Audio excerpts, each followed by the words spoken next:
Hi everyone, it's me Joanne. Thank you so much for watching my video and thank you for supporting my Facebook page.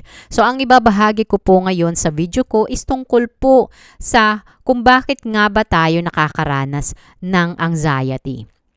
Walang sira ang ating katawan, kundi prinoprotektahan lang tayo nito. Kapag kulang ang ating kaalaman tungkol sa anxiety, makukulong tayo sa cycle ng anxiety.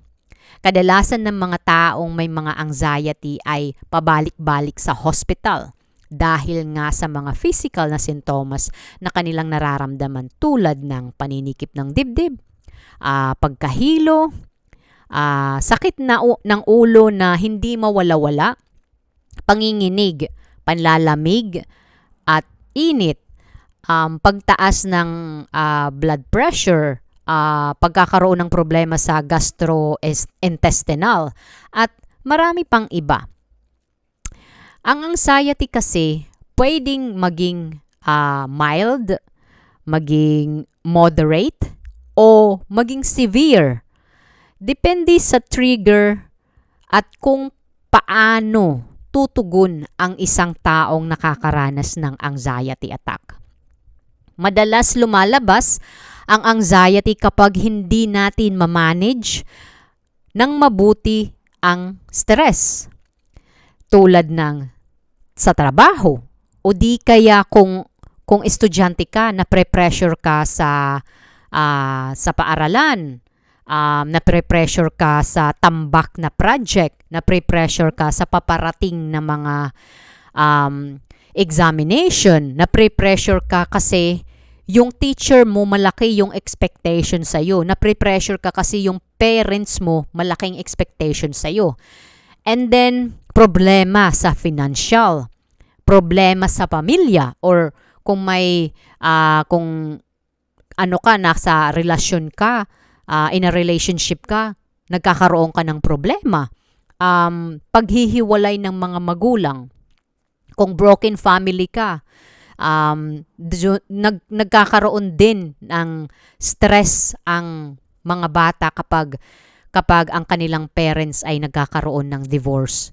And also, yung mga magulang nila na overseas workers or yung mga overseas workers, nakakaranas din po sila ng stress. Kasi nga, syempre, sinakripisyo nila ang kanilang pagiging isang ina sa kanilang anak para matustusan ang pangangailangan nito na makapagtapos ng pag-aaral, makapagpundar ng magandang tirahan, and someday kung magre-retire ka na, mayroon kang bahay at mayroon kang pera na sapat, at least mayroon kang pera na makukuha.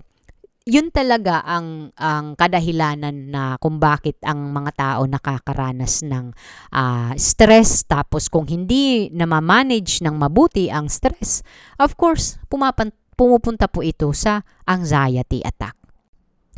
Tapos, nag-aalala ka sa pagiging isang magulang, lalo na kung first time na parents ka, first time mong maging isang ina, maging isang ama. Siyempre, ang pag-aalala tungkol sa kapaligiran o pagbabago ng klima, mga pagbabago ng sitwasyon o buhay tulad ng paglipat ng bahay o paglipat ng trabaho. Siyempre, kapag pumupunta ka ng ibang bansa, siyempre malaki yung changes, palaki yung impact sa iyo kasi siyempre lahat bago, kailangan mo mag-umpisa sa baba talaga. And marami rin itong maiuugnay sa isang kadahilanan o kondisyon sa kalusugan. Kung ang isang tao ay may history ng drugs or alcohol addiction, labis na pag-inom ng caffeine at energy drink, yung may mga lahing mental health problem like bipolar, schizophrenia, ADHD, eating disorder, addiction, may chance talaga na magkaroon ka ng anxiety disorder. schizophrenia po, pwede po din ito mamana, pwede din hindi. Depende kasi. Depende sa society or sa environment na kinagagalawan ng isang bata. And bipolar naman, like what I said, depende din. Kasi yung yung katrabaho ng aking asawa, mayroon siyang bipolar and mayroon siyang anak, mayroon siyang 16, 17 years old.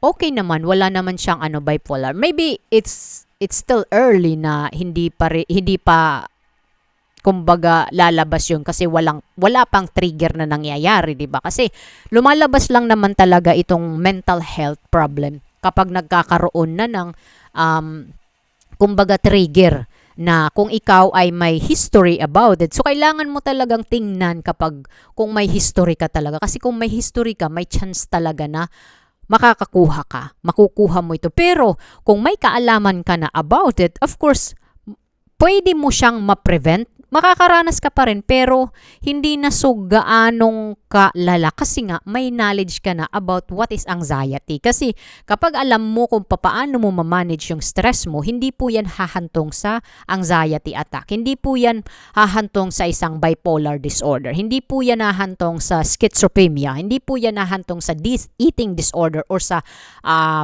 addiction or depression, di ba? And then also, kapag may history ka rin ng post-traumatic disorder like PTSD and major stress at pag-inom ng iba pang mga medication kasi nagkakaroon din po tayo ng anxious kapag umiinom po tayo ng mga medication na hindi natin alam kung ano yung mga side effect. Kaya nga, ina-advise na kailangan mo talagang pumunta sa isang doktor na magpakonsulta tapos kung ano talaga yung diagnose sa'yo, kung kulang ka sa iron, kung kulang ka sa vitamin D, vitamin C o whatever, sila mismo ang magpro-provide kung hanggang saan ka iinom ng mga vitamin. Much better kasi na kumbaga tawag nito yung nut na sapat na prutas, sapat na vegetables kasi may mga vitamin at vitamin C and D and then iron naman sa mga kinakain natin. At more on talaga na kumbaga organic siya. Wala siyang mga chemical na nakahalo. Kasi yung talaga, yung mga multivitamin, may mga na yan, kumbaga may mga halo na sila. And then, recent lang na nakaranas ka ng past traumatic experience. So, kailangan talaga na hanggat nasa stress ka pa, kailangan talaga na matreat po yan ng tama. Kasi untreated major stress, anxiety, trauma, pwede po itong bumalik pagkalipas ng ilang dekada. Depende kung papaano mo siya na-manage.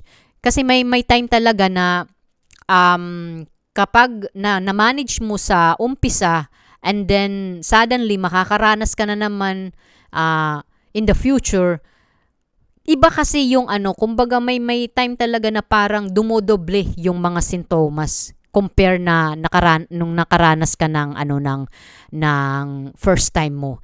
So kailangan talaga na matreat talaga siya ng tama at may ka talaga, kumbaga sapat na kaalaman kung paano mo talaga siya matreat ng tama. Kasi pag hindi mo po yan matreat ng tama na mo lang, kumbaga raramdamin mo lang, kahit na-isolate ka na sa bahay mo, kahit na hindi ka na lumalabas, kasi you avoid everything. Kasi iniisip mo na kapag lumabas ako, mag-trigger yung aking anxiety. So dito na lang ako sa bahay kasi dito, alam ko, if ever man na umatake siya, alam kong safe ako. But that's not true kasi mas lalo mong binibaby yung anxiety mo. Mas lalo mo siyang kumbaga mas lalo mo siyang pinapaburan na okay, hindi tayo lalabas kasi nga yun ang sinabi ng aking anxiety sa akin na huwag tayong lumabas kasi delikado sa labas, lalala yung aking anxiety. So something like that. So anong nangyayari is nakukulong ka sa cycle ng anxiety mo. Nakukulong ka sa hilo, nakukulong ka sa gastrointestinal problem, yung pagkakaroon ng pangangasim, pagkakaroon ng heartburn, pagkakaroon ng chest pain, pagkakaroon ng parang may bara sa lamunan, pagkakaroon ng hirap kang huminga. Kasi nga, you allow that na nasa panganib ka. Kasi guys, yung anxiety attack, yung ina-activate dito po is yung sympathetic nervous system natin. So itong sympathetic nervous system natin, nag-a-activate lang ito kung nasa talaga tayo, nasa panganib talaga tayo. Pero kung hindi ka talaga nasa panganib, that is not normal. Kasi syempre ikaw makukonfuse ka at yung utak mo makukonfuse din kasi sasabihin mo na sa actual wala naman ako sa panganib, hindi naman ako nasa bangin, hindi naman ako nasa kumbaga nasa panganib na like may hold-upper, may killing or something, or may nagbarilan or something like that, kung ano man ang na-justify mo, di ba? Wala naman. So, nasa bahay ka, nanunood ka ng TV, and then suddenly you feel this yung tense and palpitation and pagtaas ng blood pressure, hilo ka na, and then feeling mo na inaatake ka sa puso, feeling mo mamamatay ka. So, it's because you allow it. You allow those feelings na nararamdaman mo.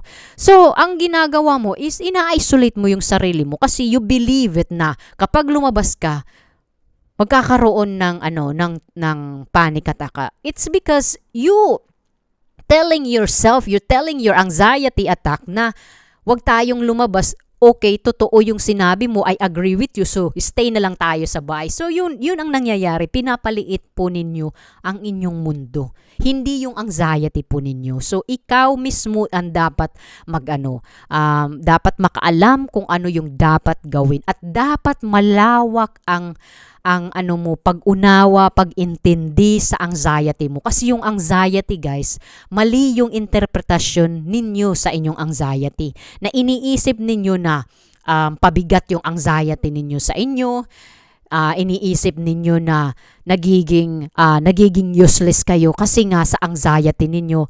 It's because you allowing it. May mga tulong naman na nakaakibat, but you are not doing anything. Mas gusto mo pang tumira